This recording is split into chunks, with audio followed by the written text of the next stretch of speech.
Hello, my name is Tom Flax, and this is my EDL 850 School Law Module 12 Tort Liability. So, what is tort liability? Well, there's two types of torts. There's intentional and unintentional torts. Intentional torts results from deliberate act committed against another person. May or may not be accompanied by malice. No intent to harm, but proceeds intentionally and infringes on the rights of others or another. This includes assault, battery, defamation, false imprisonment, and trespass to personal property. These are the most common. Unintentional torts are a wrong perpetrated by someone who fails to exercise that degree of care in doing what is otherwise permissible, or being negligent. Negligence is failure to uh, exercise a reasonable standard of care, in turn resulting in harm or injury to another person. Four elements must be present to prove unintentional tort: standard of care, breach of duty, proximity, or legal cause, and injury. Okay, so here's my first tort liability case. It's Johnson versus School District of Millard. Music teachers taught the song London Bridges, and with that taught the accompanying game linked to the song. Two students swung a third student into a bookcase.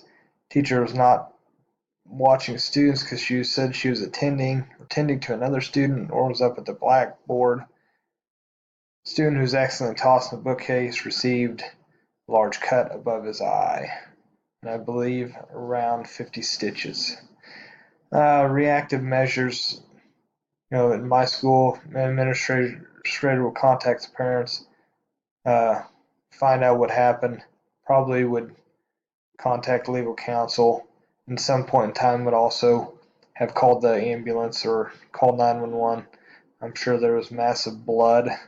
Um, Proactive measures would be not allowing games where students are holding or rocking each other, or where there could be some injury like getting tossed into a book cabinet. During any activity, teacher supervision is required. I think professional ethics would be, uh, providing and making sure that, students respect each other's personal boundaries. Tort liability case 2, Mitchell versus Cedar Rapids Community School District. We have a 14-year-old special education student in a relationship with a 19-year-old special education student. 14-year-old left during school to go to the 19-year-old's house. While at the 19-year-old's house, they had relations. Reactive measure: call the parents when make them aware that the student left without permission. Contact law enforcement in order to try to find the student. Proactive measures: essentially create policy that requires additional measures to locate the missing student. Professional ethics, essentially is making sure that you're keeping your students safe, so making sure that you have professional measures or you have extra measures in place for student safety. All right, case 3, Evans versus Oaks Mission Public School. Student had sustained prior injuries to shoulders.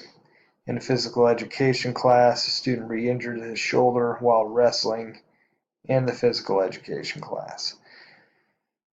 So the reactive measures would be an administrator to talk to teachers to see what happened, call parents to inform that there is an injury that had occurred. Proactive measures would be require that all students pass a physical in order to participate in physical education class, and monitor contact during physical education classes. Professional ethics essentially implement rules that limit physical contact during physical education class, supervise, create a class that's safe, uh, so that issues like this do not happen. All right, case 4, we've got uh, Andriazzi versus the town of East Haven.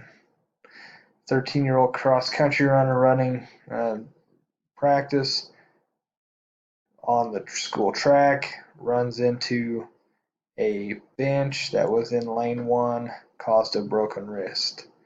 Reactive measure, obviously, coach is going to call parents and also 911 if the injury is serious enough. Find out why the bench was on the track. Proactive measures, make sure the track is clear before running.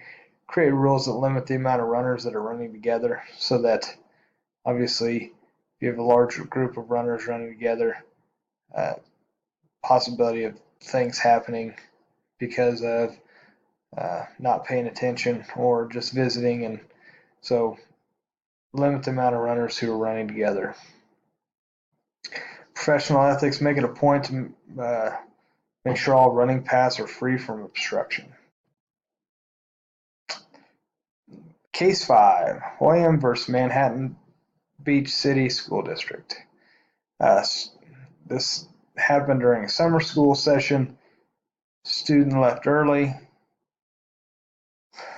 Student was struck by motorists and seriously injured. The student was 10 years old.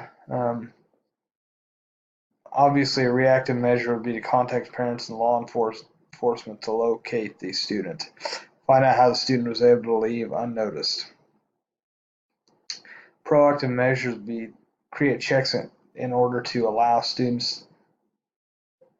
allow students to leave early, or unnoticed. So figure out a way to make sure that students aren't just able to walk out.